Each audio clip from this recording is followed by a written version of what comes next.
एक पुरानी हवेली के बारे में कहा जाता था कि वहाँ एक आईना था जो इंसानों की आत्मा छीन लेता था।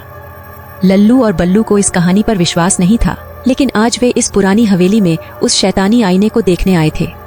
क्या यह सिर्फ अफवाह थी या सच में उस आईने में कोई शैतानी ताकत छुपी थी?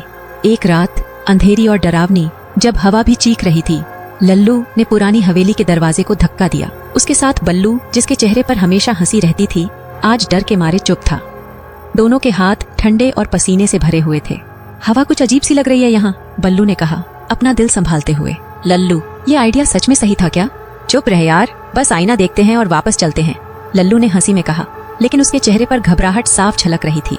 हवेली के अंदर हर जगह पुराने फर्नीचर थे जिनमें धूल जमी थी। दीवारों पर पुरानी तस्वीरों के चेहरे उन्हें घूर रहे थे, जैसे उनमें भी कोई जिंदा आत्मा बसी हो। दोनों ने धीरे से कदम उठाए और हवेली के तहखाने में पहुंचे जहां वो शैतानी आईना रखा था। आईना बड़ा और पुराना था। उसके चारों तरफ टूटे हुए फ्रेम में अजीब सी लिखाई थी जो उन्हें समझ नहीं आई। लल्लू ने अपने हाथ से आईने को छूने की कोशिश की, लेकिन जैसे ही उसने आईने को हाथ लगाया, एक ठंडी हवा का झटका लगा और आईने की सतह से जैसे खून से सने हाथ निकल आए।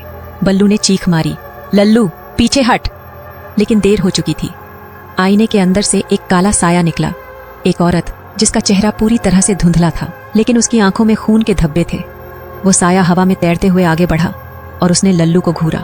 इस आईने में जो दिखता है वो सच नहीं होता, उस साये ने गूंज भरी आवाज में कहा, लेकिन जो यहाँ फंस जाता है वो कभी वापस नहीं लौट पाता। दोनों दोस्तों ने पीछे हटने की कोशिश की, लेकिन हवेली का दरवाजा बंद हो चुका था। आईने के अंदर से और हाथ निकल रहे थे जो उन्हें अंदर खींचने की कोशिश कर रहे थे। क्या लल्लू और बल्लू इस शैतानी आईने से अपनी जान बचा पाएंगे या यह हवेली उनका आखिरी ठिकाना बनेगी? अगर आपको ये कहानी पसंद आई हो तो लाइक और सब्सक्राइब जरूर करें।